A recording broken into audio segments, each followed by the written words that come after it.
Welcome to Bass University Live. Good to have you guys with us here this Tuesday morning.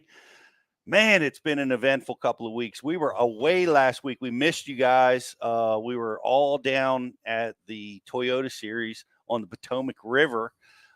Very eventful series by Bass University crew here. Some mild disasters and some good finishes and all kinds of great stuff. And I'm looking forward to having the winner of that derby on, Michael Catt, coming on here in just a little while. We're going to be talking to him about that win. It's pretty awesome what he did that week, and we'll be able to tell you all our disaster stories as well. But it's kind of, we're also having a preview to Father's Day. Father's Day's this weekend. It's a big deal for me. My son and I fish a lot now, and I'm really enjoying that. And we've got Stephen and Beau Browning, too.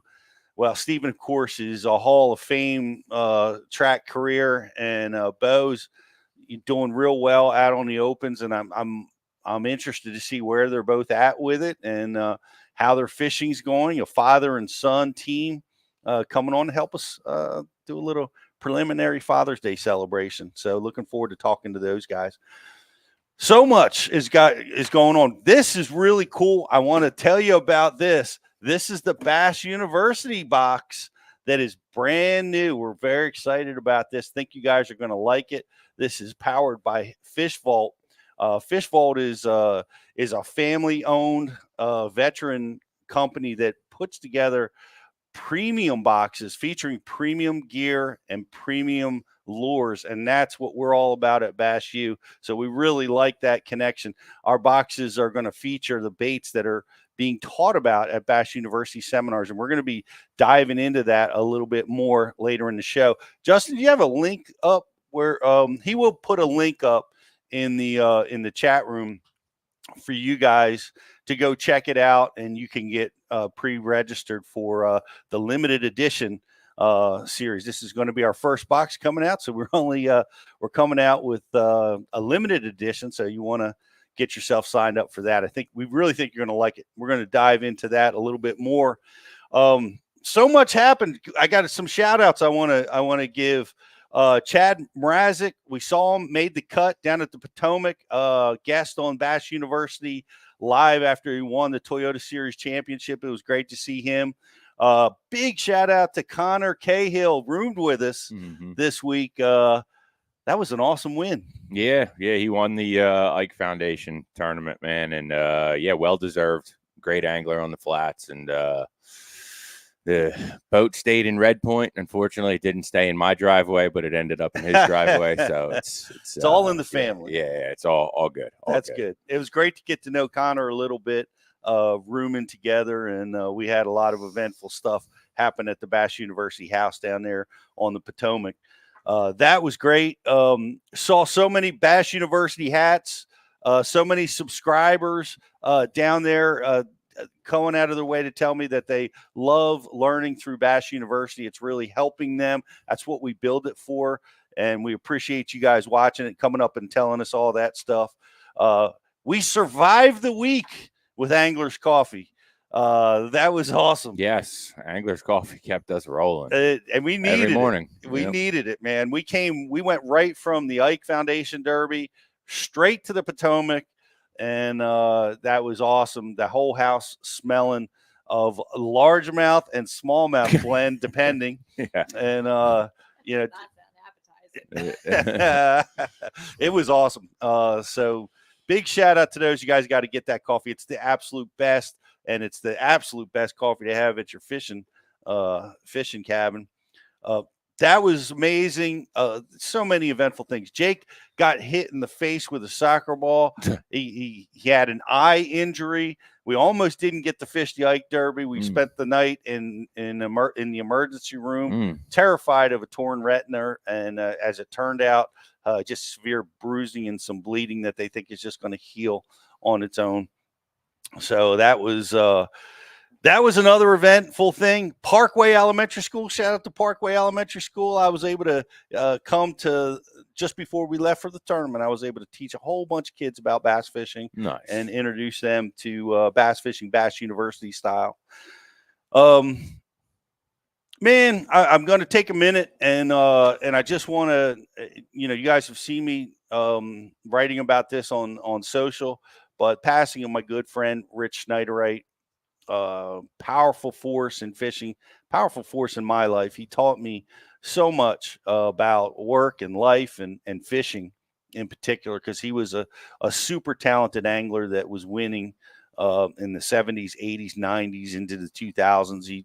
He just had a tremendous career fishing the nation and the BFLs and the TBF, and was just an outstanding character. And I'm going to miss him a lot.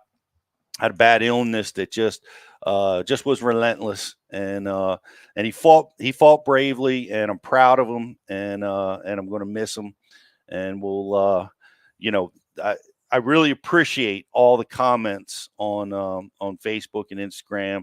All you guys, I see people there that I haven't talked to for years, and it was great to see you reaching out. I appreciate the condolences. I know the family does too. He's a great man, Rich Schneiderite. A lot of other stories, man. I see all these stories that we're going to talk about. We're going to dive into a lot of these different things, but I spent the day Sunday practicing. Jake's got a state championship coming up. My son is 14. He's diving into the world of fishing, and I'm excited about that. If I could just get him to listen, maybe Steven can help me, and I'm interested in that. And I know a lot of you guys are how to teach your kid how to fish, how to get them involved in the sport, and keep them, kind of mentor him along. So with all that being said, we're doing a pre-Father's Day show here, and ramping up to the weekend, which is Father's Day. So I'm very excited to have with us today these two guys. They are the Brownings. This is Steven and Beau Browning. I know you guys know them. Steven's been battling out there on the tournament trail as long as I have, and Beau is fresh out of college, getting after it. And so I'm really excited to have you guys on the show today. Thank you. Yeah, thanks for having us, guys.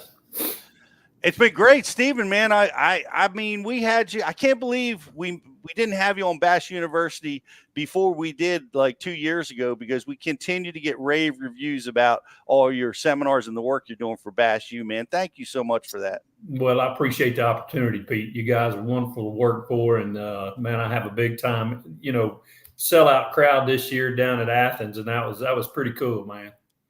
That was cool. Yeah, we're talking to him about blowing a wall out for next year. You're gonna need that. Hopefully, we need that. But it's gonna be fun, and it's great to have you guys. And let's. Beau,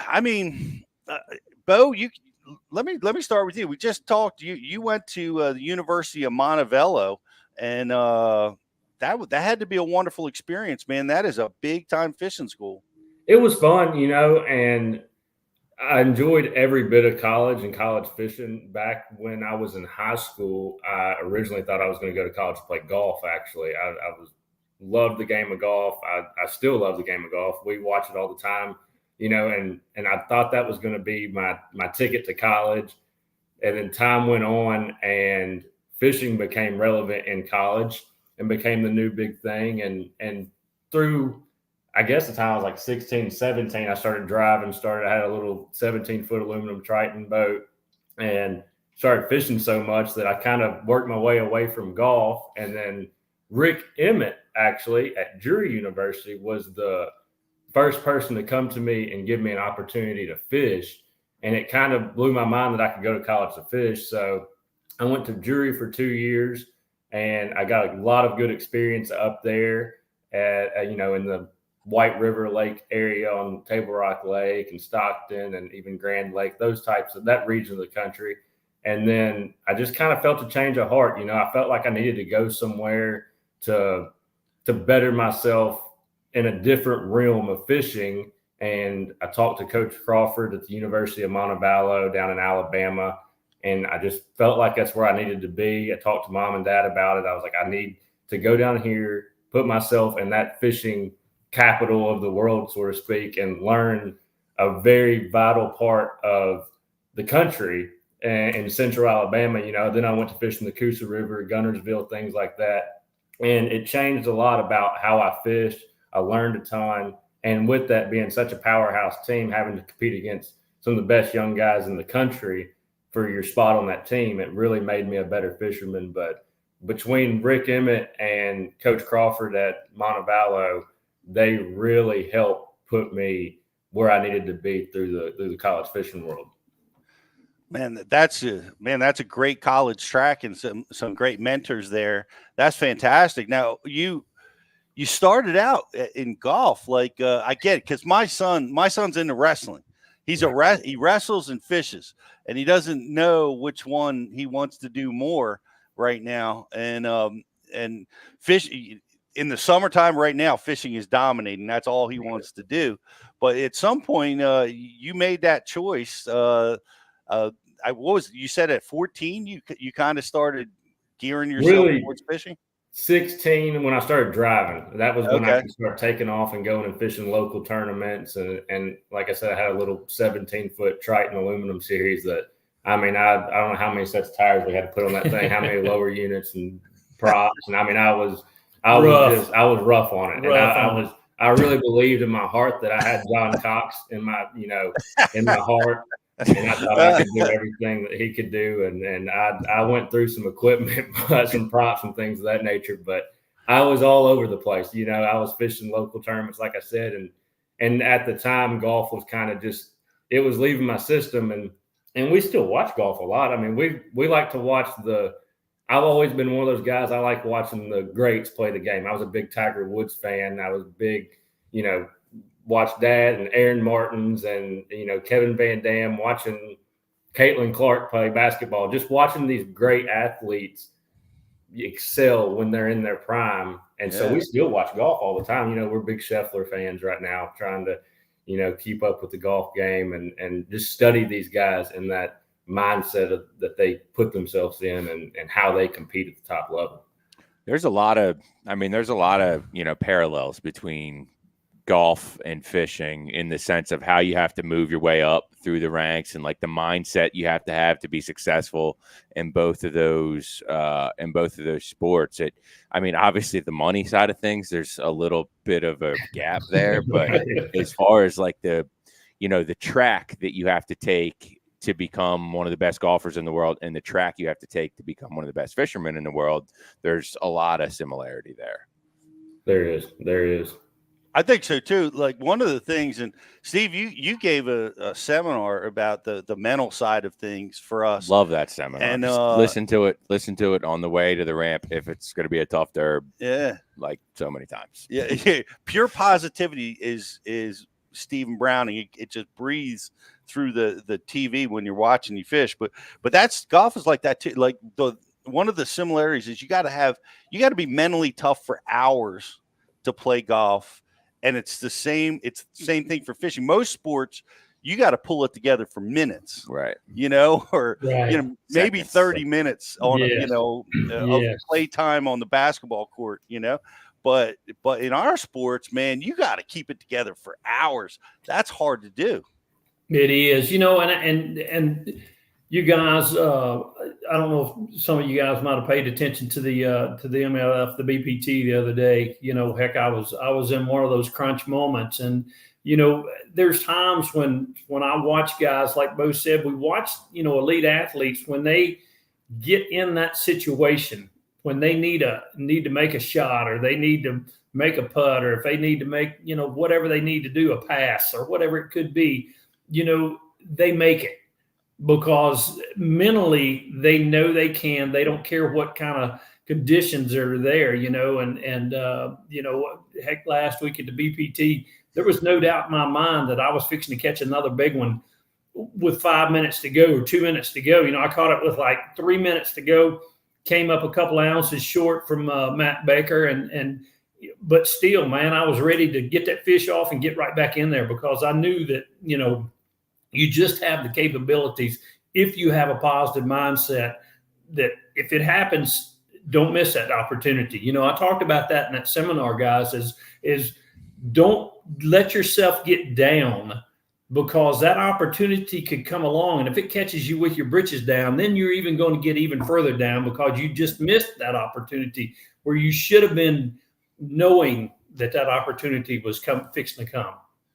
That's great advice. And I could have used that advice on day one down on the Potomac. We were busy at the Potomac for the Toyota series this past week. Right. And man, I lost a big fish flipping a dock on the first day of competition. Lost 2 that day.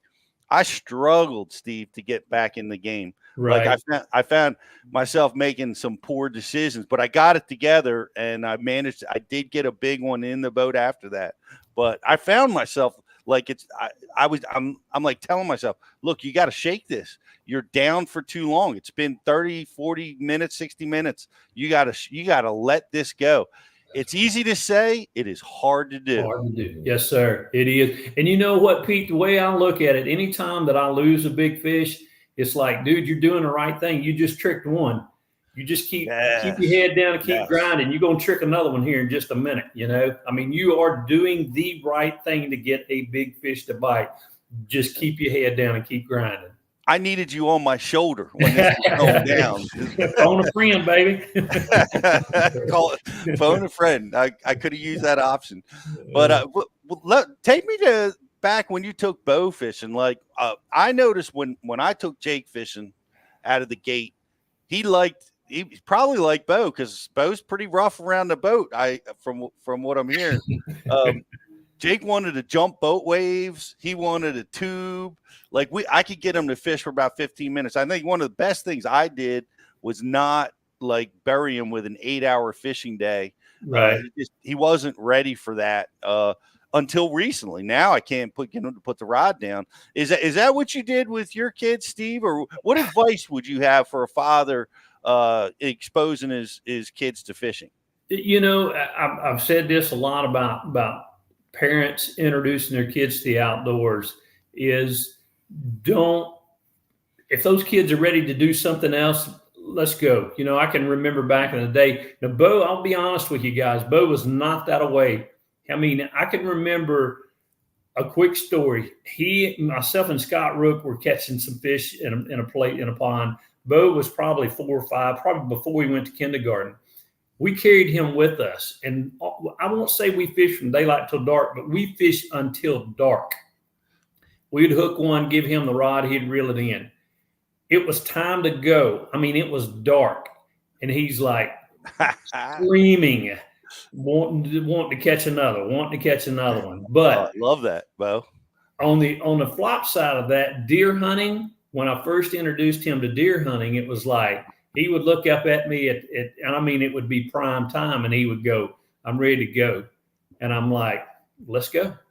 Let's go. If you're ready to go, let's go, you know? And we did that for quite a few times. And then one day I just looked at him. I said, man, let's give it another 5 minutes. And sure enough, I mean, his eyes lit up when he heard the crunching of the leaves, you know? But it's one of those deals. If those kids are ready to go, don't burn them out. Let's go. Let's go tubing. Let's go swimming. Let's go do something different, you know?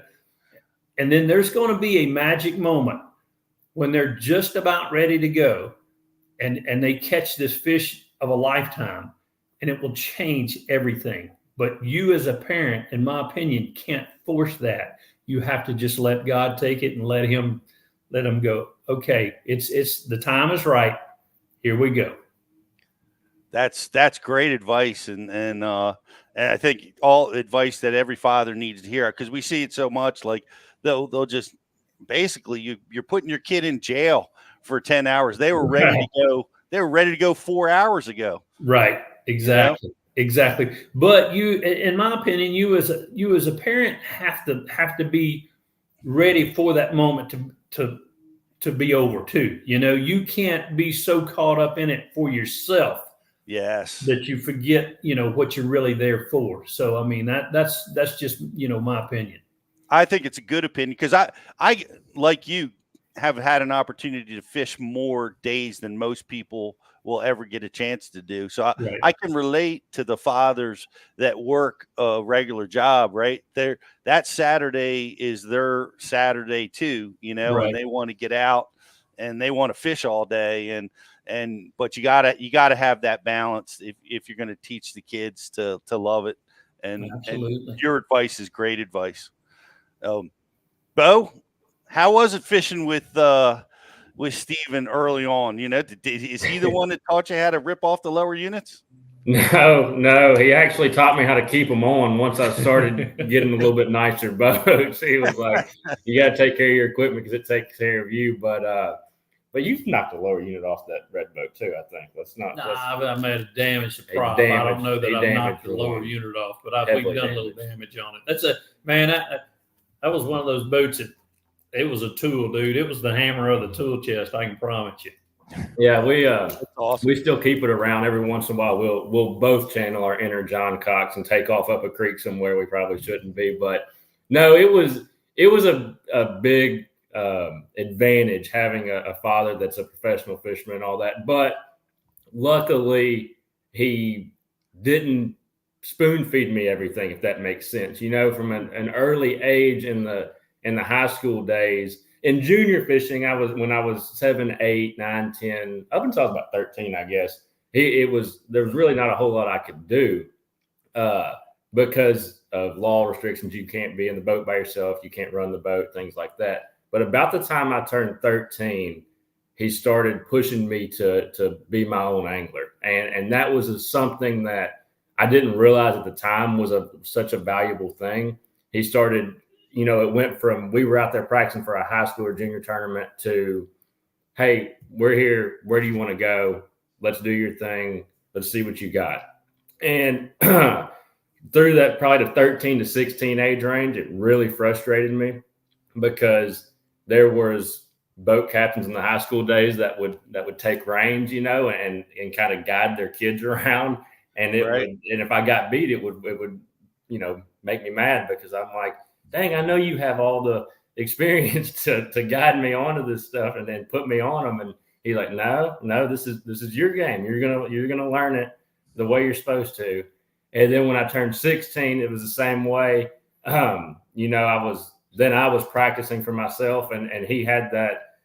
You, I guess, held yourself back to go, hey, where do you want to go in this tournament? Where are we going? What are we doing? You take off and take the reins, and I'm just here to drive the boat. And then same way in team fishing, it was a lot of kind of me making decisions and him pushing me to really learn it on my own, because he knew that if he held my hand, I didn't realize this at the time, but now looking back, he knew that if he held my hand through everything and you know, went that route, I wouldn't probably ever get the real experience that I needed to grow as an angler.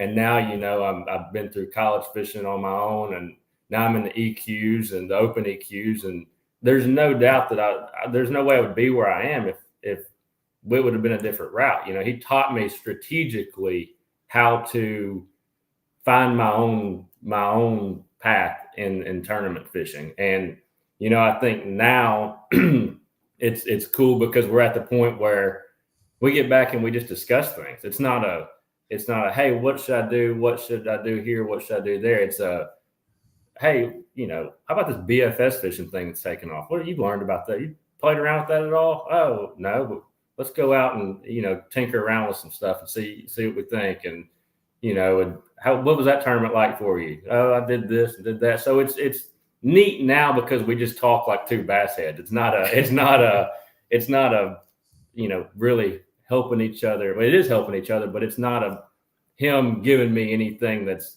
giving me some sort of extreme competitive advantage. And I guess the reason I say that is because the number one thing I hear is, well, if my dad was a professional fisherman, I'd be where you were too. And it's like, well, yeah, but look at the professionals, kids that didn't, you know, go that route and didn't got their hand held the whole time. And, you know, maybe they're not to that point yet in life, and they have a little bit more learning on their own ahead of them. So it was a very strategic upbringing in the game of fishing that put me to where I am today.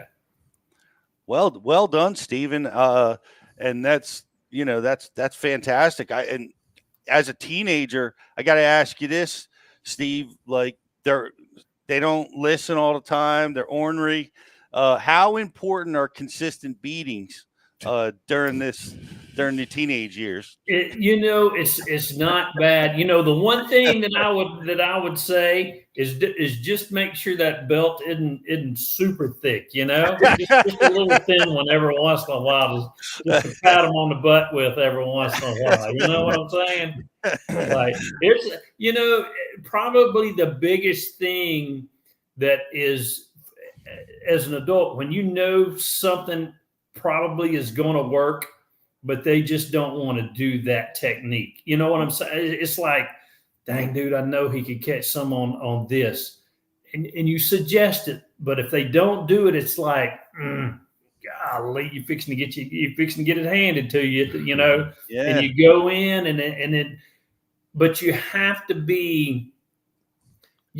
approach it as a positive deal. You go, you know what, maybe we should have tried maybe we should have tried this, maybe we should have tried that, and maybe we'd have had a little different result, because I thought they were going to be on that chatterbait, but man, we should have put the jig up. We might have been fishing over the top of them or something. Just give them some advice. And that way, the next time when their technique isn't working, sometimes they'll look at you and ask for that advice. And sometimes you're right, sometimes you're wrong with, bait selections. But I think the biggest thing for Beau is I feel like he's real well-rounded. He can fish shallow, he can fish deep, he can fish off of his electronics. He can do a lot, which he has learned a lot, especially the electronics game, on his own. I'm not that good with forward facing, but I know that it plays a big role in every tournament, and it will until they say we can't use it. So, I'm leaning on him right now to help me be a better competitor, in that round. So he does it. If your style, you're known as the chatterbait guy, right? You're the chatterbait. Square bill, Yes. Back in the day, it was a square bill. Yep. Is it Beau? Are you that guy too, or what? I heard your dad talk about all your strengths. What do you think your strengths are? I would consider myself my go-to thing is shallow water power fishing, but it's been neat the past couple of years. It really was nothing special until I learned how to use forward-facing technology to really put myself over the edge. And I don't mean in the sense that I'm throwing at fish, in the sense of reading a body of water with it to strategically game plan how I'm going to attack that body of water. I mean, I use it more than anything now just for reading the fish behavior, but I'm not throwing at fish. But when I started figuring out how I could implement that technology into that old school shallow water power fishing roots that I've learned from Dad, that's when I really started seeing that side of my game play. And, I like to get out there and ping them in with the rest of them, but I would much rather crack them on 20-pound line on a chatterbait and swing them over the side of the boat. That's how I am. And now I can use kind of both worlds and bring them together. And I feel like that's my true comfort zone is when I can break things down with forward facing sonar, but still shallow water power fish. How important is the perspective mode in the work that you're doing up there in the shallow water? Do you use it? I don't use it. I haven't dove into it. I'm more into the just regular forward facing in the sense that I can read more about the bottom with it. And I feel like I can read more about fish behavior in the sense of the way they react to a bait. I mean, that's where I can really get the most detail, I feel like. Now, bed fishing, that's starting to take place, that perspective mode is. And I saw that at Santee Cooper. My roommate, Easton Fothergill, he implied it a lot in what he was doing. And that's taken a big factor into bed fishing around the spawning time. But for me personally, just the regular forward facing sonar is what I use a lot. And I'll get to the point where I'll have the flipping transducer where you can flip it over and use perspective when you need it and go back. That's kind of next on the list. And back in the active target day, I was running an active target a couple of years ago, and there was pros and cons about that too. I mean, now I run a live scope, but being able to read both taught me a lot about the way these fish behave and react to our baits. Well, it was surprising down on the Potomac. This is a body of water that you would not expect forward facing to play a role really at all, but it really did. Some guys were just flat out, scoping, deep habitat and did well. They didn't win the tournament. It was still one up in the dirt, which we're going to have the winner on here in a second. Yeah, good. but some guys did pretty darn good with forward facing. But all right, so you're out on the EQs. How's it going? What happens if you make the elites? I mean, is Browning Senior going to jump in the EQs next and come over to try to join you? What's going on? You got a comment on that? What did you say, Pete? I'm sorry, I didn't hear that. Come on, if my son was in whatever division, I would get over there and fish with him because Pete, we've talked about this. The deal is, it's tough on me.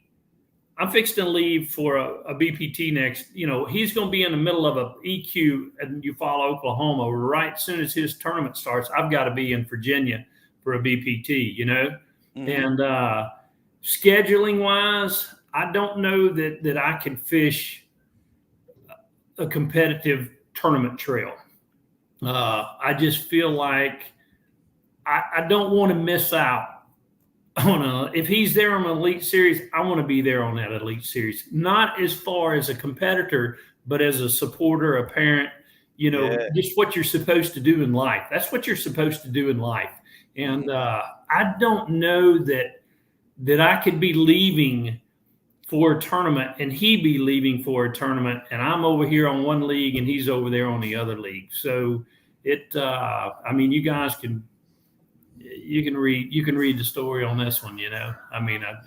Pretty basically, I'm waiting on the day that that they send him that invite. Well, that's a big task because you'd have to requalify, right? Yeah, I can do it. There's no doubt in my mind. I honestly think that I can do it. And, I hear this, oh man, it's as tough as it's ever been. Well, I don't give a crap. It's all about catching fish. It doesn't matter if the competition, what the competition is. If you don't think you can get out there and do it, you're not going to do it. And here I go to preaching again, but I'm just telling you, there is no doubt in my mind. I'm 58 years old. I feel like I could go back out there and do it. You give me 2 years, I'll be there. There's no doubt. I know how to play the game, the open game. I'll pat myself on the back. I don't think there was any better open angler than me when I was getting after it. And that's just the God honest truth. Stats don't lie. 1-3 in a short period of time, was in the points race in every division that I've ever fished. There's no doubt I could go back and do it today. That's awesome. I think you could. The biggest challenge that I saw in those tournaments, and you were able to overcome that, is, oh my gosh, it's like 225 boats, which is the obstacle, because you have to go to plan B, C, D, and E. Absolutely. Most days. Absolutely. You cannot depend on any one given thing to put 5 fish in the boat. That's where, with him teaching me about the forward facing, I'm gaining confidence in it every time I'm out there on the water. And I think it's awesome. Power fishing a little shallow and then throwing a little, forward facing in there too, then, we're going to get our 5. I love it. Well, Beau, what's going on? What's the next derby in the EQs? I guess the Northern Swing's coming up soon, right? So we go to Eufaula next week, Eufaula, Oklahoma, and then we go start our Northern Swing, and we go to Leech, St. Clair, and La Crosse, Wisconsin. But I'm really looking forward to Eufaula. I'm sitting in 10th right now, so I'm sitting good for mid-season, sittings.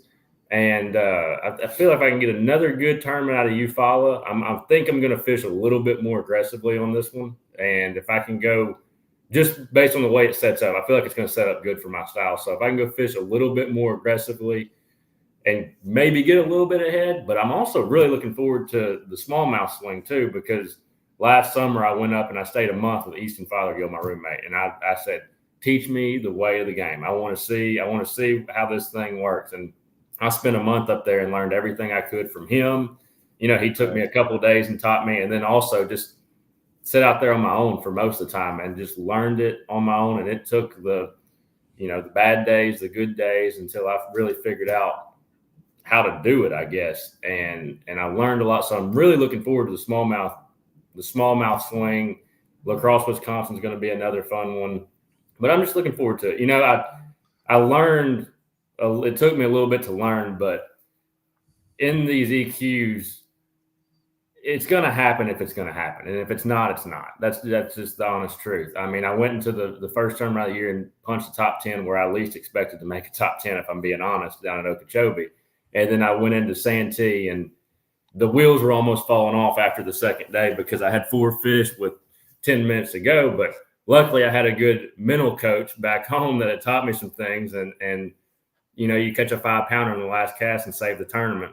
And then same thing at Logan Martin at the last one. The second day I'm sitting on 8 pounds with 10 minutes to go, and I catch a 4.5, which is huge there on almost the last cast. And it's one of those deals. I got the feeling after that. I'm like, it's just going to happen if it's meant to be. Like, you just have to fish to the best of your abilities and let the cookie crumble how it's going to, because if you get to trying to force it and getting upset over little things, you're going to end up shooting yourself in the foot. And now I'm to the point where I'm going to go out there and fish to the best of my abilities. And I know if it's meant to be, the good Lord will make it happen.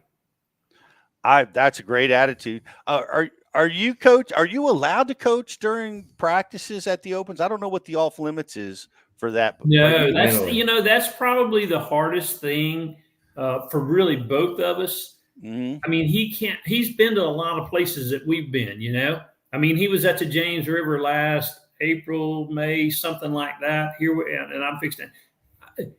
It's like we can't talk fishing. The best thing about the Opens is it's a 2-week. I think it's a 2-week before you can off limits type deal. Okay. But Lord, I would love to pick his brain on some of the places that that we're scheduled to go fish. But technically you cannot do that. So it's hard, to be on 2 different trails, so to speak. Sure. Yeah, I know. Yeah, I'd want to get involved and help. I mean, if my son was competing, what does the grass bite look like? What is, what adjustments do you think you might have to make? Let's talk about if the cold front comes through. Right. What helping game plan, but boy, I'm telling you, it is a tough road to not be able to say anything, The biggest thing for me though this year is the positivity coaching, the believing in yourself, the letting things happen the way they're supposed to happen. I mean, more so than the fishing thing. That's been for a while now, is just the mental game, that it's so hard on an angler to go out there and compete at that level, even at the collegiate level. Like, it's a lot on an angler on the mental, not the physical and the physical side of things, but really the mental game is so tough. So having someone like Dad to coach you through the mindset and all that, that's been the biggest thing for me that's helped. And, like I said, you get in those situations and you see that coaching, that mental coaching kind of come out and hold you through it. Man, it's true in every sport, isn't it? And certainly in fishing, most sports are won between the ears. It is. Absolutely. You got high level athletes. They're all good. They're all good at, teeing on the tee. They're all good on the green.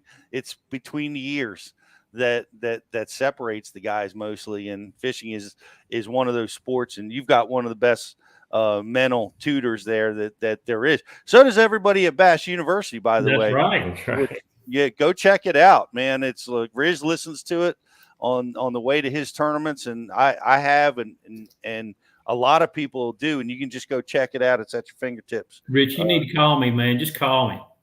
I'm going to, man. I'll get you through that last 2 hours of the day. Yeah. I might have to do that. Yeah. I know we both needed you, Steve, on the first day of the Potomac tournament. Things got sideways on us there a little while. It can get sideways on you. Guarantee it can. Yep. Well, it's great. I really enjoyed you guys. I appreciate you guys coming on. And Stephen, happy early Father's Day. Thank you, sir. Hey, let me give a quick shout out to my buddies at Z-Man. We're coming out with a new a chatterbait, tungsten chatterbait. Is right. Yeah. And we're going to actually, I think the press release is here in just a little bit, like next 15, 20 minutes.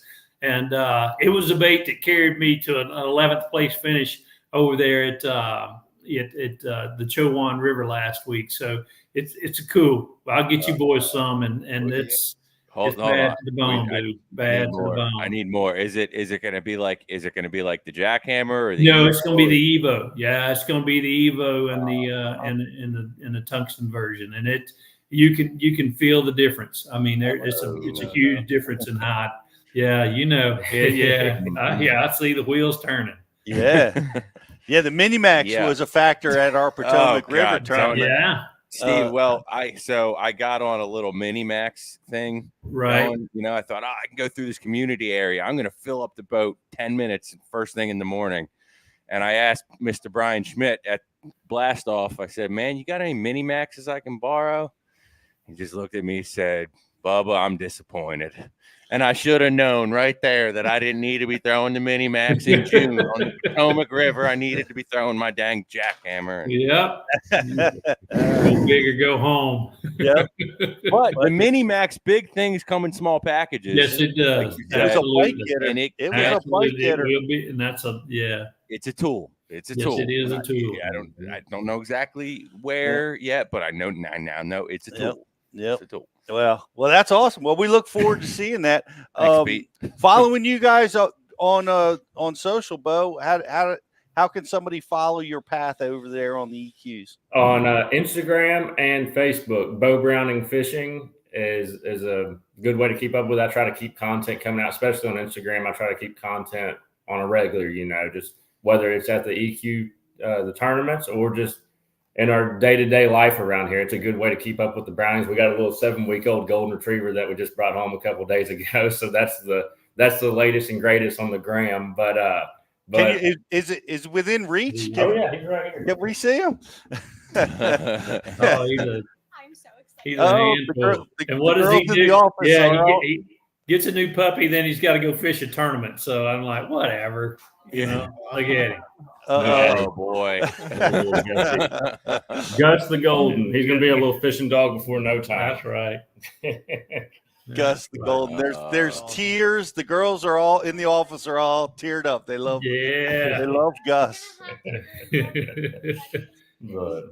Yeah. Yes. Yeah. You got to bring Gus to Texas, Stephen.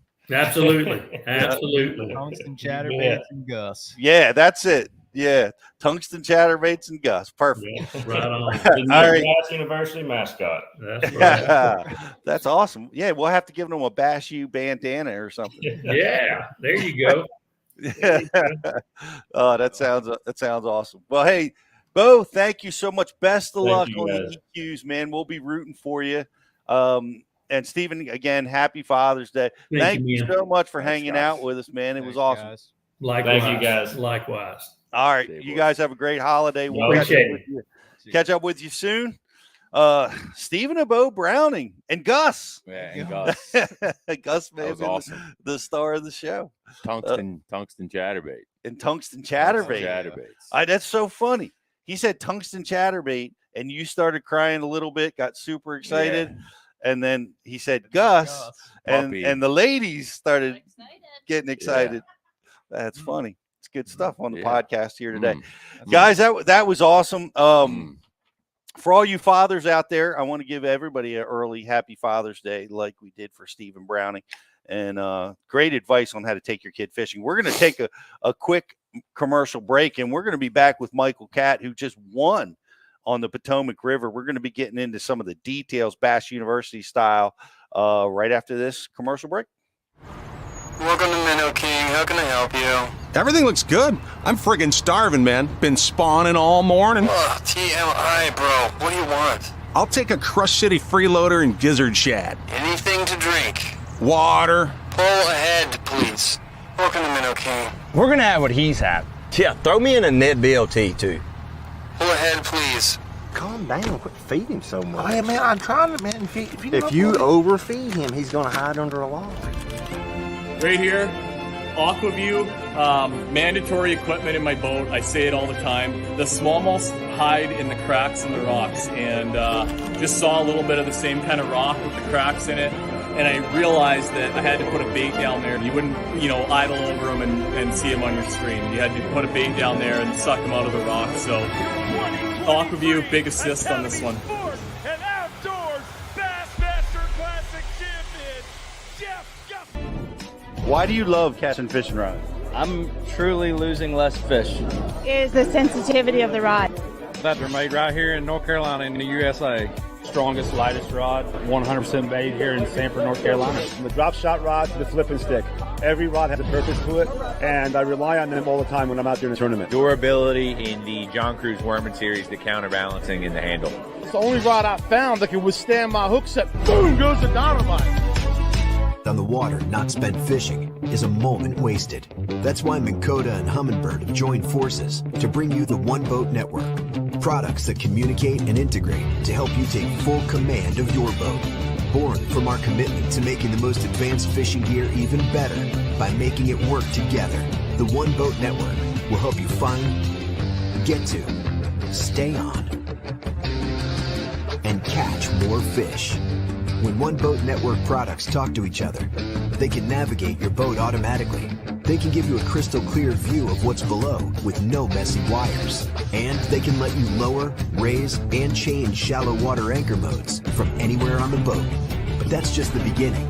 We're never done innovating, integrating, and making your boat simpler and easier to control. All so you can make every second on the water count.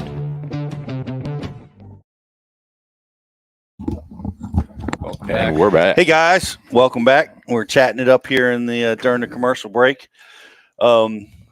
Really, really great stuff from the Brownings. Looking forward to seeing how Beau finishes up there, and just a lot of fun, a lot of great advice. I mean, oh my gosh, Steve's so good at teaching. Mm-hmm.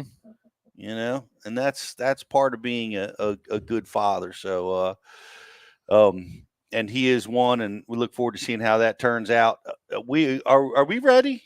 I think so. He might be frozen, but okay. Well, you let me know. Give me a thumbs up and let me know when Michael's ready to go. We bring him back in.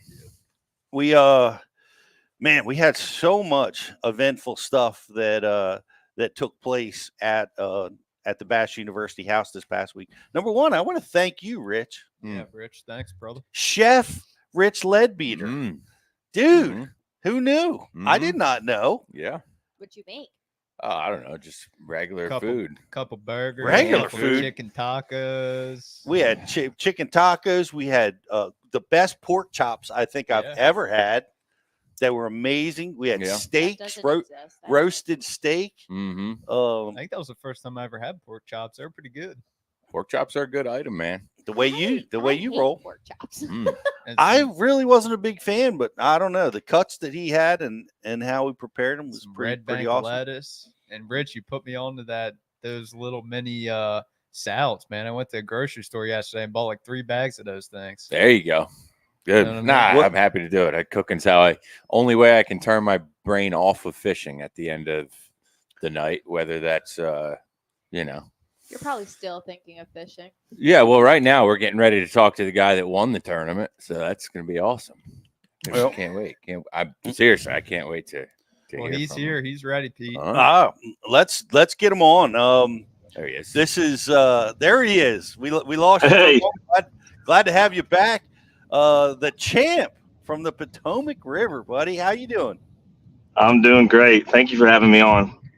Man, it's great. It's great to have you. I'm glad you could work it out. I know you're traveling, and we're used to doing these traveling interviews. So if we drop you, just call back in. We'll hold the fort down till we get a signal back for you. All right. But man, is the trophy in the passenger seat over there? Unfortunately, it's not. This trip was a trip to go get my boys, and I got my kids with me. So I'm going back. I'm heading back to Florida now. I'm up here in the top of Alabama right now, traveling back home.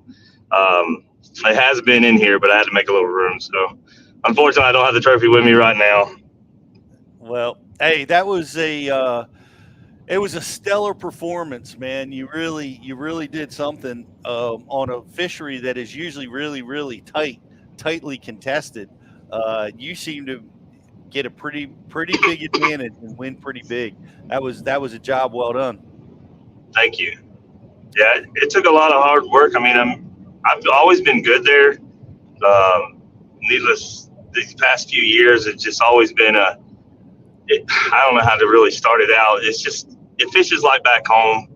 So I've always been accustomed to the tidal current stuff. And I love the way Potomac sets up.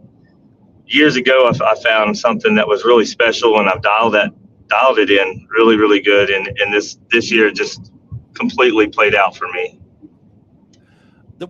So you're a St. Johns River guy. You're a tidal guy? Yes, sir. Yes, sir. I live right there on the St. Johns River in Jacksonville, Florida. Man, that's one of my favorite rivers. It's just got big giant Florida strains on tidal water. It's one of my favorites, but it doesn't have a significant tide flow like compared to the Potomac. It's a little bit less, but the rules are all the same. The rules do apply the same. There's times of this river where I fish north a lot, and the south end of the river, which most people do see out of Plaquemine City docks and areas like that, don't play as hard as where I play up north towards downtown Jacksonville. The tide's a little stronger. It's more saltier. And that's just like the Potomac. It's sort of stronger. It moves fast. It changes fast. And it's in the creeks are tight. And I like fishing those tight creeks like that too. So it just felt like I knew how to, dissect it and figure out these fish, how they were setting up. Well, you certainly did. Now you talked about the salt, and I can't help but go back to St. John's because I'm curious. Like, how did the bass get in the mix? Like, how close did they get to the ocean up there in Jacksonville? I can literally go into. There's a lot of places around here you can literally run out in the ocean, run right back up in a creek, and as far back as you can get, it gets brackish, and those bass do live there. And big ones.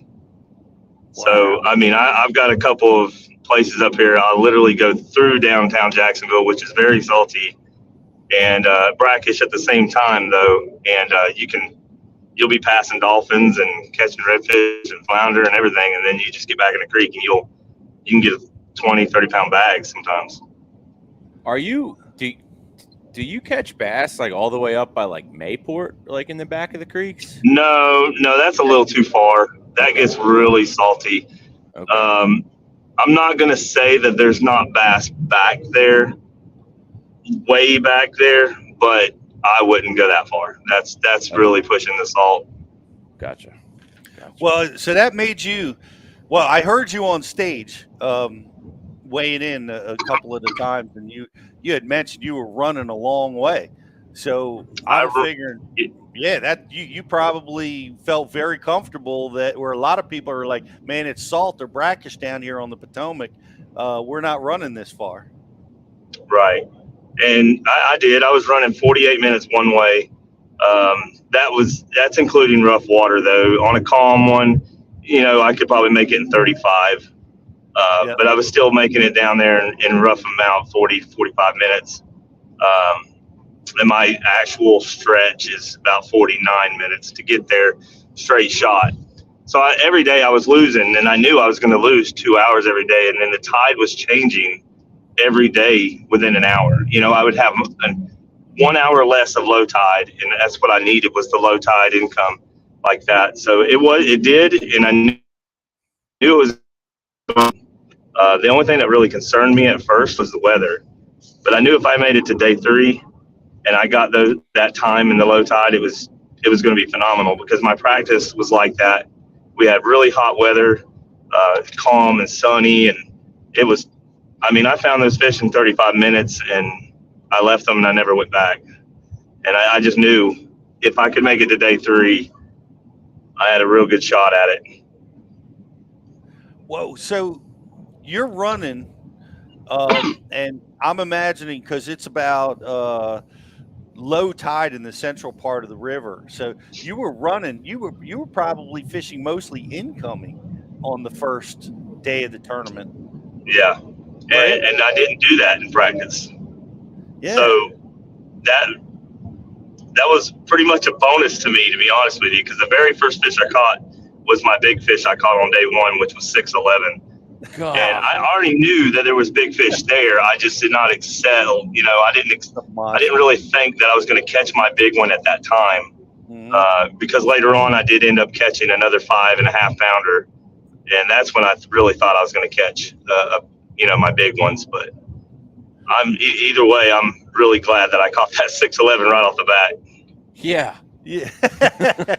Yeah, that was huge. I think you were, but somebody actually clipped you, didn't they, as the biggest fish of the Derby? Did somebody catch yes. On day 3, I'm sorry, I don't have his name, but he did catch a 6'13". So he had the biggest fish of the tournament. So there's big ones that live there, and I know there's big ones bigger than that. In practice, within those 35 minutes or so that I was there, I did catch a 6.5 pounder as well in that area, and I never set the hook again. After that, I shook everything off. I had multiple bites in that area, and then I went up to something that I literally have found. It's like a little gym in the back of this creek, and it is unreal. It's loaded with fish. It's always been loaded with fish ever since I found it years ago, and I took like 3 pitches in there and caught 3 fish back to back, and they were all 2 and 3 pounders, and there was probably 40 fish down there that day. When I came back to the tournament, there was like 25 fish in there. So using my forward facing sonar, I was just looking at them in the curves and in the bends. So, but amazing. Yep, it was something special. All of it together is like a 200-yard stretch. So that's all I fished. I had 3 other spots to fish, and I couldn't even get to them. Days 1 and day 2, they were being pounded by.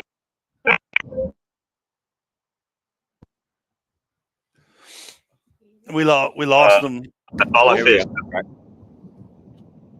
We got you back, Mike. We lost you there for a second, but yeah, you were saying the other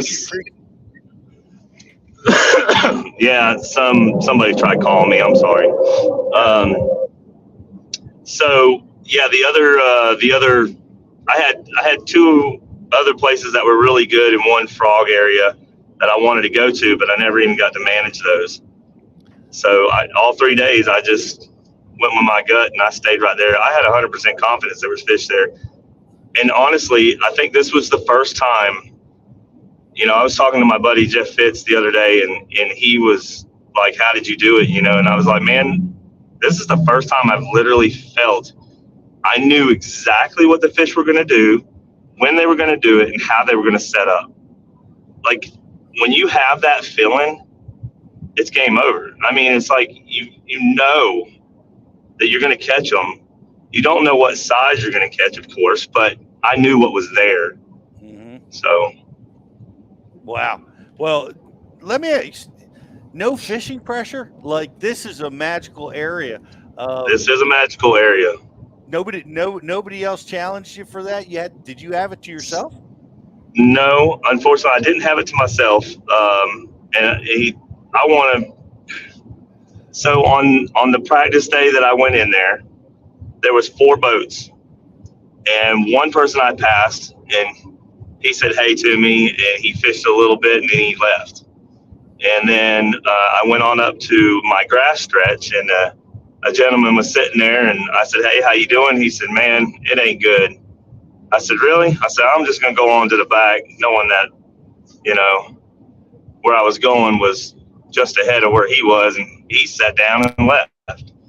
And then there was someone a little further up the creek that I was worried about because he was fishing close to it, but apparently he didn't know anything that was going on or how to fish it correctly. So I stopped in between there, and like I said, in practice, the very first fish I caught in practice was that 6.5 pounder, and I undid him real easy, and no one seen me, and I shook off probably, 10 more fish in that, in that area, and I got out of there. I didn't want anybody to see me in there. I didn't want nobody to know what I was doing in there.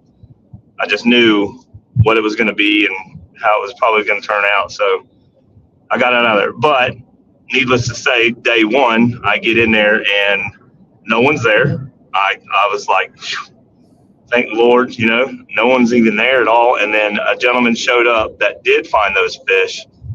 Not all of them, but he found some of them. And that was Jay Berger. Me and Jay had shared that water a little bit. And he respected me. He literally knew where I was at, and he knew what I was doing. And when we came in after day one, I had that monster bag of 20.1, and I was blown away by the least. It's hard to catch a 20-pound bag on the Potomac River. No doubt. So we talked. I went up to him, and I walked right up to him, and I said, "Hey, man, I really respect you for not pushing me or cutting me off, or letting me fish my stretch, and I let you fish your stretch." And then we had a game plan because we were the only two in there. And this is what defines a real fisherman right here. On day two, he was like a lower boat number. He was like boat 41. I was boat 71. And he was there literally before me a few minutes, and he never fished. He waited on me, and he asked me where I wanted to start. And I said, I'm going to start over there. He said, "Man, you got this." He said, "I don't have really a chance to get what you got." And he said, "I want you to pick, where do you want to go?" I said, "Well, I want that up there." And he was like, "Okay."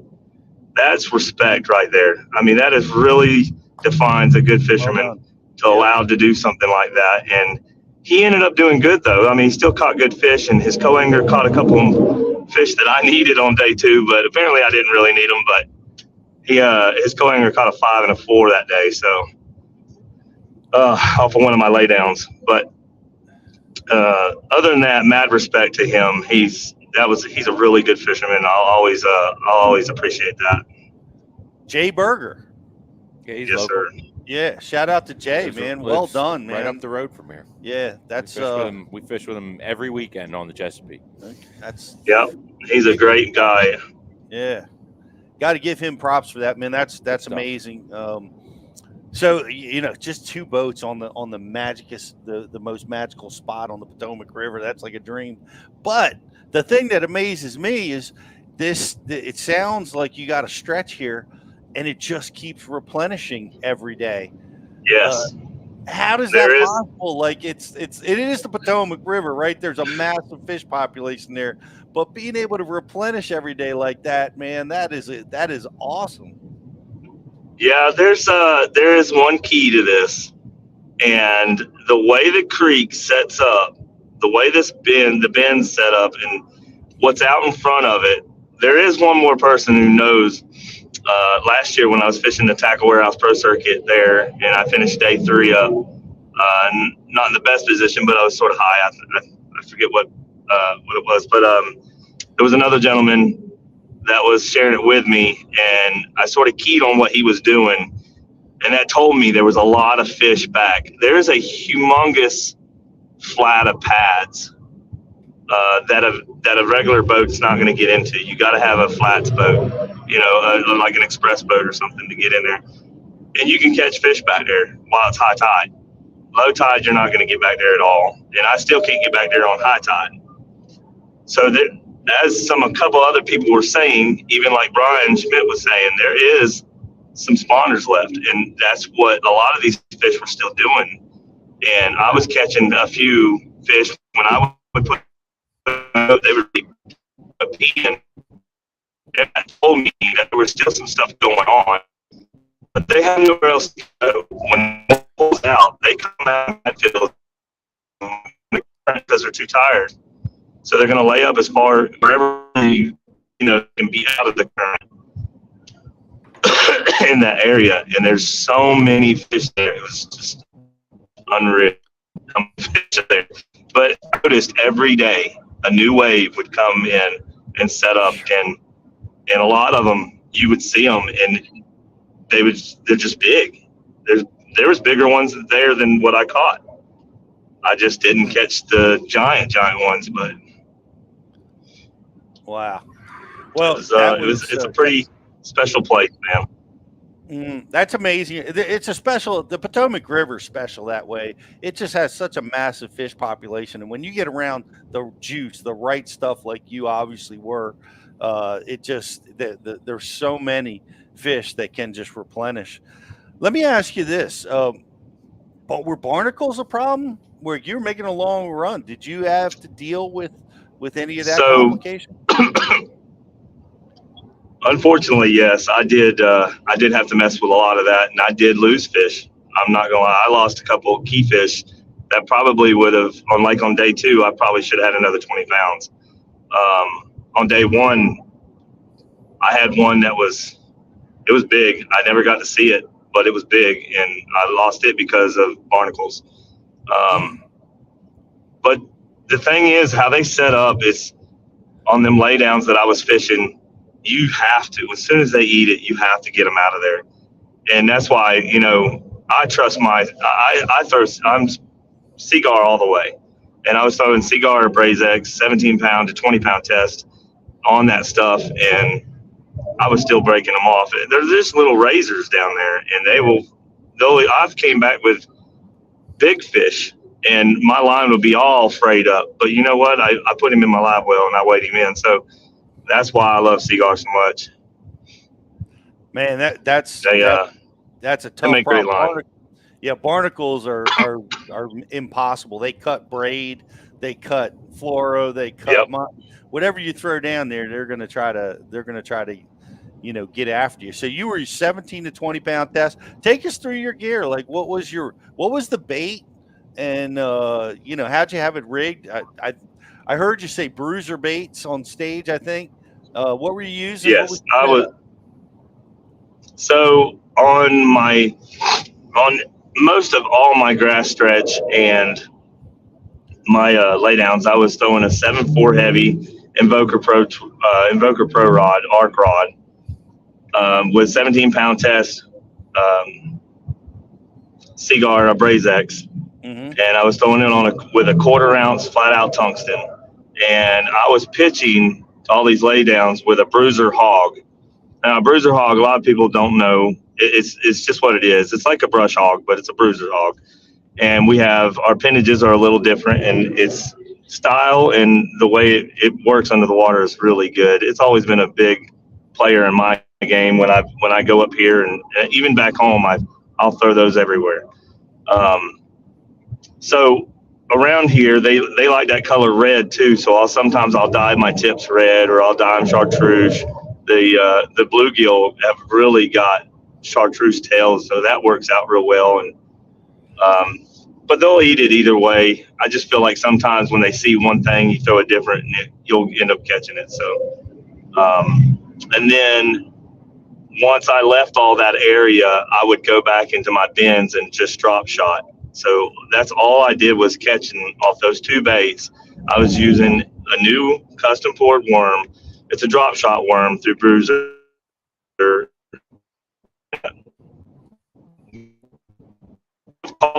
It's the Potomac special. I've been working with this bait for a little while. I had it made about 3 years ago, and it worked really good. And last year it worked phenomenal. And then this year, of course, it helped me get the win. So I would be just dropping those tight bins, and those fish were put it up in them face first, and whatever bait came through. I would adjust it. Sometimes they wanted it really slow, so I'd put a heavier weight on. I would just anywhere from a 3/16 to even only a 1/4 ounce. There it is right there. And just to slow it way down so they have more time, so that worm would do its do its thing, and the fish would just slide over and just eat it up. Were you scoping those fish on the bends, or were you just fishing? I was just fishing. I mean, I did scope them so I could see them, but there were so many of them. Like I said, I have one bend that's just, it's unreal. It's hard to even explain. It's just loaded with fish. So you don't really have to see them. You just got to know they're in like 5 foot of water, because it drops off to like 11, and they're sitting up there just over the break, and that's where they want to be at. So I'll throw up there in 1 foot of water and drag that thing down until they eat it. And they'll just eat it right there about that 4th, So I didn't really have to scope, but I did, after so long, stop them, and so we'll just keep it at it. That's cool stuff. Were they do you think were these fish, now some of them were spawning, you said there was residual spawn still going on, but were these bluegill eaters? Were they crawfish eaters? Were you able to identify, what kind of habitat that they were feeding on?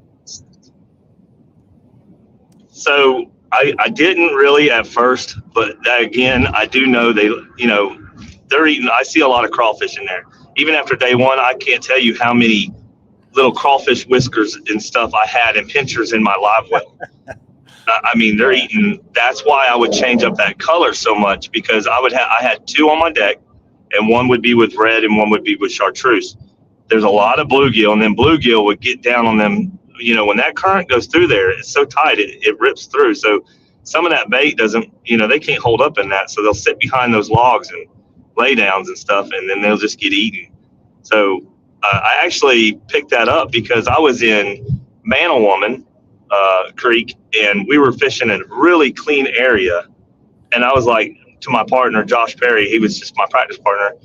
And so he's up there with me, and we're looking. I said, man, look at all these bluegill everywhere on this sand. And all of a sudden, a bass just ran out. And he's like, dude, you see all the tails on them bluegill? And they were just like chartreuse. And I was like, so I started trying doing that. And man, did it work. It worked out a lot. And it was the same down there. I seen them up shallow. You can see a lot of those bluegill were just bright yellow tails. I mean, it was I don't know what really makes them do that, but it worked for me doing it on mine. Yeah, no kidding. Well, man, that's fantastic, and that's a great win.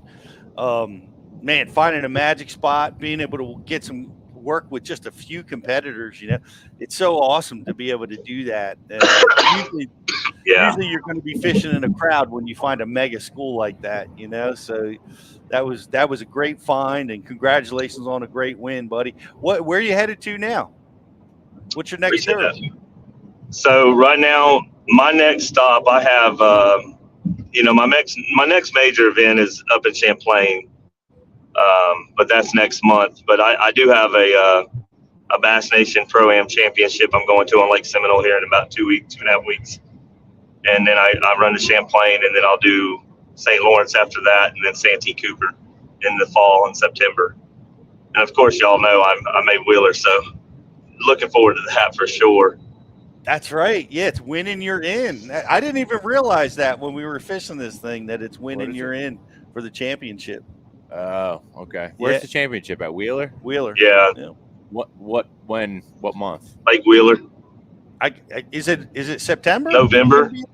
Oh, November. No, beginning of November. Okay. Wow. That's cool. Well, we got to get there. We all scored some work to do. We all scored some points at the Potomac, so we got some work to do, but I think we're all got a shot at getting there with you. But we're going to give it a go. But hey, man, Mike, thanks so much, and I want to wish you a happy early Father's Day. Thank you. I appreciate that.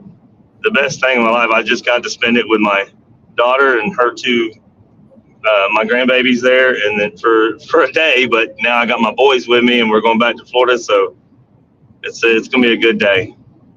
Well, it's gonna be a good month. Yes. Well, congratulations again on a great win, man. It was pretty awesome, and I look forward. We'll all see you up at Lake Champlain. We'll be there. We'll be there too, looking for that magic spot that maybe they'll replenish for us this time. But safe travels, and I would love to find another magic spot. I'll tell you that. It's easier said than done, isn't it? But boy, with 200 boats in the field, it's especially Absolutely hard to find a magic spot. But we'll see you at Champlain, buddy. Safe travels, and happy Father's Day. Thank you very much. Y'all happy Father's Day, y'all too. Yeah. Thank you. Michael Catt, everybody, the champion of the Toyota Series, the first of the Northern Division. Yeah, that was a dominant win. It was. Barnacles, getting through Barnacles, man. Yep. Would have won by even more, right, Justin? Yeah, you would have. Got to fish around them Barnacles. That's the game you play when you're messing around them. We didn't go far enough, but we did pretty good. We scored some points, and yeah, it was good. It was a good week. I was pleased with my finish. I had a few faux pas. I'm so mad at myself because I selected the wrong cash and rod, Jocelyn. I was rigging, and I put on a 7-foot medium rod, and I was pitching my my cleanup crawl, which cleanup crawl carried me through the week at the Potomac. Me too. And I got 2 big fish, and I couldn't get pressure on them. I switched over to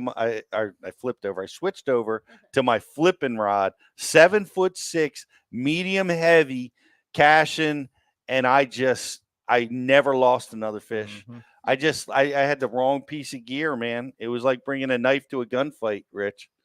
I just grabbed the wrong freaking rod in a hurry. Mm-hmm. And it was weird because the 7-foot is awesome around pitching docks and wood. It was so easy, right? You know, when I picked up the 7.5-footer, it's a little bit more challenging, which, you know, I know my way around it, but man, oh man, when they bit with that flipping stick, they didn't have a prayer. That 3/0 VMC red line straight shank, it was just automatic. Had I just rigged myself properly on day one, it would have been a different outcome. That cleanup crawl's got some meat on it, you know. What's that, Justin? The cleanup crawl's got some meat on it. You know what I mean? It's not a thin bait. It's not. It's a big bodied bait, so you got to be able to really drive that hook. Yeah. And no, we didn't all stay in the boat. Jocelyn. Yeah, you and Justin. You guys were in the water. We were in the water. We got stuck in a mud flat. We had we had a crisis where we had to. I was barking at Justin, "Get out of the boat! Push! Let's go!" That was rough because if you've ever been stuck on a tidal water and the tide's going out like it was for us, you have minutes to respond. Yep. Because every minute that goes by, it gets shallower and your boat gets more stuck. Yep. So we got out of there though, man. We did it. I didn't even come close to getting stuck last week, and I think that's where I messed up. Not going into places. That's what he did to win. He went into places. Yep. I went into 15 places, just not that one. I managed to find one. That held some fish. It wasn't the magic spot, but it was good enough to do some damage. Yeah, you had a good little stretch there. Yeah. It just didn't reload maybe like Michael's spot did, but you had a good little. Hard angler said, "Poor Justin." Oh, I know. Got him out. He was covered head to toe in Potomac mud. Yeah. My bass cat was, my raptors, my everything was mud. Thank goodness we had a big rainstorm come through. We had a few outbursts that cleaned the boat up. Yeah. But what a week, man. Yeah, that was a crazy good experience that we survived. What else happened that week? Is there anything? I got a list. We got tons of stuff. While you're looking, I'm gonna put the grand prize question in the bashu.tv chat board. So if you get the grand prize question, what do you win, Jocelyn, for the grand prize? Grand prize is the Proxy Summer package. So you get and then couple, Lake and Shares Crush City. Couple Spro frogs, some good colors over there too. Rich is trying to. I got a little shout out here from a Bass U sub, Blake Bailey. Blake Blake. He was on the show with us today, and he just wanted to let us know, y'all, I got to go. I got to head to work, but I wanted to say thank you to everyone at Bass U. After 2 years as a co, I moved over to the boater side this year in the BFLs, and I'm currently sitting in 38th place in points, looking like I will qualify for my first regional. Bass U has taught me so much, and I appreciate everything. Blake Bailey, thank you for saying that, buddy. That's awesome to hear. Love hearing from our folks. And on day one of the Potomac River tournament, I was partnered with a gentleman from Tennessee named Mark June, who was also a Bass University subscriber and a very, very avid subscriber. Once I told him who I was, he was very eager to tell me about all of the seminars that he had listened to yesterday, the week before, the month before, the year before, and man, the guy gets after it. So it was cool, you know, to be partnered with a guy on the first day of the tournament that, quite frankly, he was able to. If I hadn't been partnered with a co-angler like a man of himself, I may have broke everything in my boat on the first day. It was a frustrating day. It was a frustrating. Take us through. We know a little bit about what happened, but you had some frog disasters. Yeah, well, I mean, no, I didn't have frog disaster. Well, yeah, I guess I did, but I'm in like I do most of my fishing at home on the Chesapeake, and I'm at a place where I'm at in my fishing at home that I can comfortably say I every time I put my boat in the water fishing at home, I'm fishing to win. I want to win every single time I put the boat in the water. And I'm to a point with that now fishing at home where I don't care if I come in with a 15-pound limit and it takes 23 to win. I don't care. I'd rather come in with 3 or 4 knowing that I swung for the fences and I was trying to freak show and win. But down at this tournament on the Potomac on the first day, I took a layup approach. I started at an area that I didn't think had the potential to really catch a big bag, but I thought I could catch a small limit and just slow the train down, get my wheels under me. And anyway, that area that I thought would be a quick limit producer did not put out a quick limit. I spent more than half my day there. And then when I went to another area that I knew had some much better quality fish, I caught a 4.5 pounder in my first 3 casts on a frog, and then proceeded to lose 2 more right after that were one for sure in that same caliber of fish. I saw the whole fish, and then the next one, same thing, just pulled off on a frog, and then the tide stopped moving as much, and they just went to missing the frog, jumping over it, coming up underneath of it, and pushing it up out of the water. And they were pretty confident they were all pretty big ones. It's just the way it goes. You know, it's I had the bites and the opportunities to do well on day one, and it's not a bad strategy because your frog bite was a lower tide scenario. Yeah, so but you had time. Well, you know, so it was a good strategy. It just didn't work out. Yeah. You know, I don't think you should fault yourself on that. The Potomac was not easy, man. It was. Those fish were hard to catch in a lot of different places, unless you found them stacked like cordwood, like Michael did. But that was that. And you had a great comeback on day 2. You caught a nice bag. Caught a nice bag off a group of fish that I knew was there, and I never went to on day 1, which makes this whole thing burn more because I took the layup approach. I started somewhere where I thought I could catch a limit of smaller fish instead of going to where I had better quality bites in practice. But I thought there would be less fish and more boats. And when I went to what should have been my primary area on day 2, I had a limit in the boat by 8. It was like 8:30, maybe 8:30, 9 o'clock. I had a limit in the boat with a heavy 4-pounder and shrimps that, you know, that I wasn't able to shake off. And I had lost fish on day 2, just the same. And day 2, it was chatterbait fish, you know, end of the cast, cut the line in half, rod loads up, get 10 turns of the handle on them, and they just come off. Well, you know, so here's the pot. You scored a lot. You scored plenty of points, and you got 2 big tournaments coming up. So you got plenty of room to make the championship. and that's fantastic. But you guys had a good tournament. So let's hear about that. I was pleased with my tournament. I also was fishing way back in places, and I got a limit early. I had miscues I talked about where I selected the wrong gear, man. Just it's a rookie mistake. I just got in a hurry, and I needed to have my flipping stick on because I was in 5 feet of water. I had to move a lot of water, a lot of hook, and I should have been using my flipping stick out of the gate. But I lost those 2 big ones. Other than that, I fished really clean, had a nice derby, had a nice bag on day 2. So this is what I'm most proud of is I kept practice in my tournament. Yes, you did. I practiced and practiced, and I fished brand new water, and I caught 15 pounds out of that brand new water that was adjacent to an area that I was fishing, and I'd never been in there before. And with a flood tide that we had, I was able to access it, and I caught a nice bag.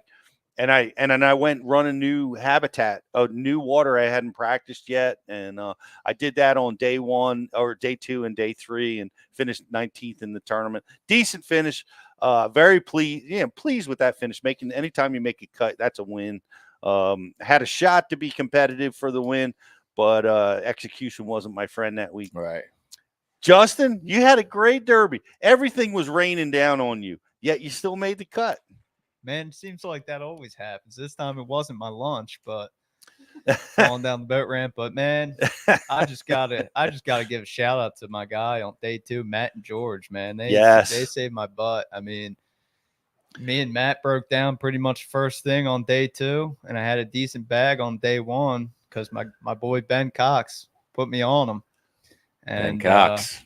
Yeah, we were fishing different on day 1, and I figured a little something out of the back of the boat. It was pretty lucky. A little something, you got to talk about it because it doesn't ever happen on the Potomac River. Yeah. How deep were you catching those fish? The boat was sitting in 30 foot. We were probably catching them in 15 to 20. That's crazy. Yeah. That's insane. That's too deep for the Potomac. And we pulled up on this spot, and he told me in practice they were, it's probably going to be maybe a little tough for me just because he was catching them off the point. And I found a couple trees or something hard way off the bank, and I just kept casting to it and caught a limit off it pretty early in the morning. So shout out Ben, man. Good dude from Santee. Well, day 2, you broke down. Yeah. But you got to your fishing area, but the trolling motor gave you issues. Yeah. So would you have like 2-3 hours of fishing time? Yeah, probably about 2. I mean, we started on the stretch we wanted to start on, and we each caught a keeper on the first drift, and then he wanted to hop over right across the bay to another little grass edge, and it wasn't happening there because of the tide. It was an area I practiced with you and Rich. So I knew the area. I knew what they were eating on, but the tide wasn't right, and I told him that. And he was like, all right, let's go back over to the other spot. So we're going to have to troll, a 25-minute troll motor ride back over there. And about we get, to the halfway point of getting over there, and the troll motor just dies.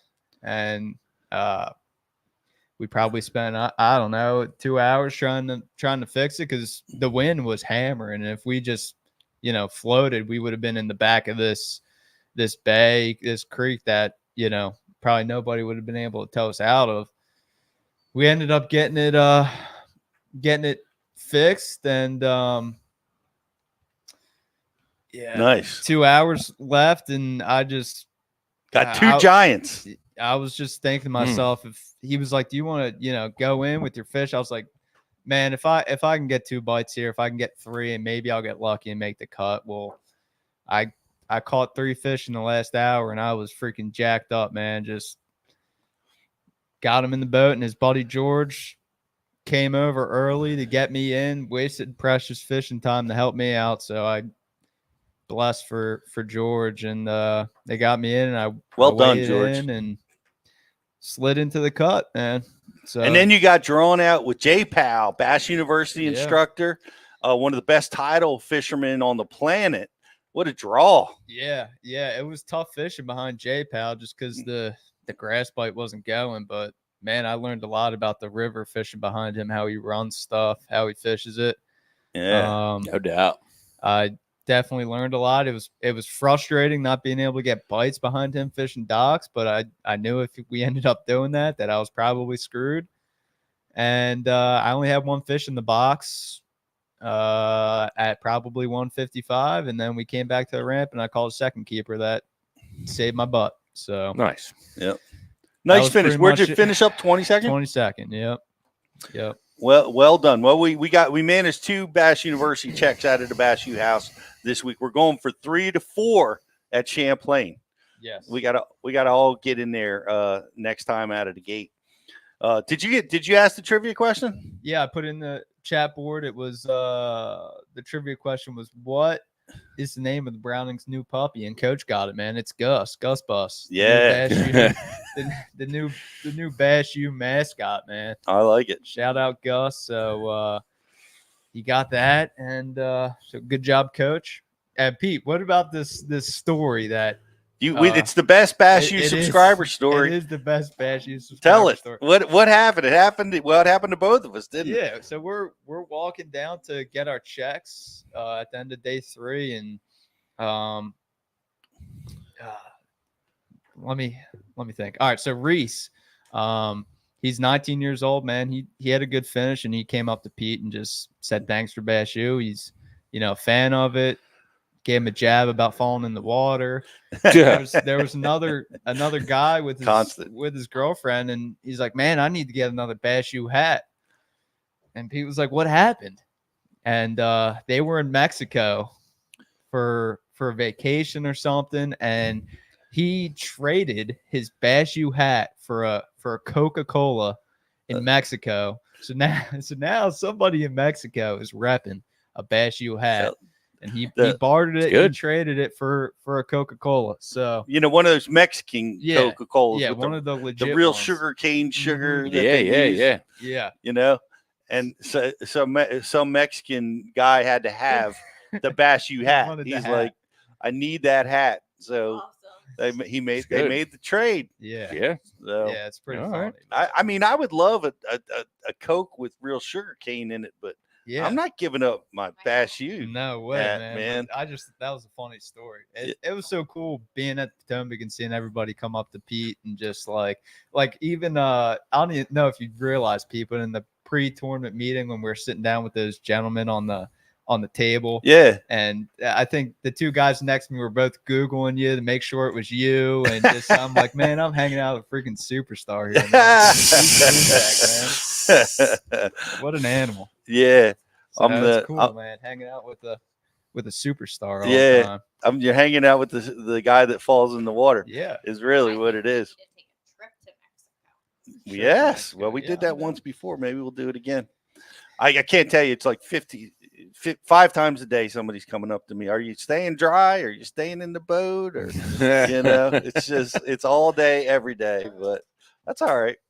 I have my 15 minutes of fame. Yeah. Well, it's going to end up being like 15 years of that. It's never going away. That's awesome, 15 minutes. That's a way understatement. Yep. Well, maybe I ought to get it on my new jersey. There should be like a caricature of me with my head over heels. Where you scan it and then it plays you falling in. Like an outline, like some people in their logo have like an outline of like a guy setting the hook or something. Yours can be, Pete Gluzak, bad word, and then just a blacked out image of your feet in the air going over the side of the bass cat. I should take it. I like I get a QR code on the jersey so they can just scan it and just get a in a loop me falling in. Yeah. I like it. So guys, I know we introduced this. I want to talk about this for just a little bit. This is the Bass University box brought to you by Fish Vault. And Fish Vault is a company that specializes in premium products, premium lures, and that's what we're doing with this concept. It's really going to be an effective tool to support what you're watching at Bass University. Mm-hmm. The seminars, the guys are talking about the baits that they're using. In this particular, I think our first box is going to feature a KVD, one of KVD crank.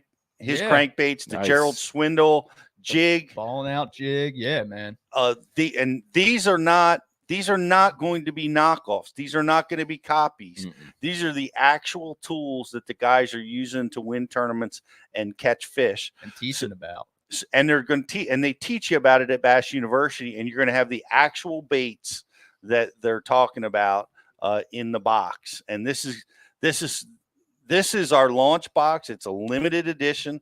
So get yourself signed up. The link is in the chat.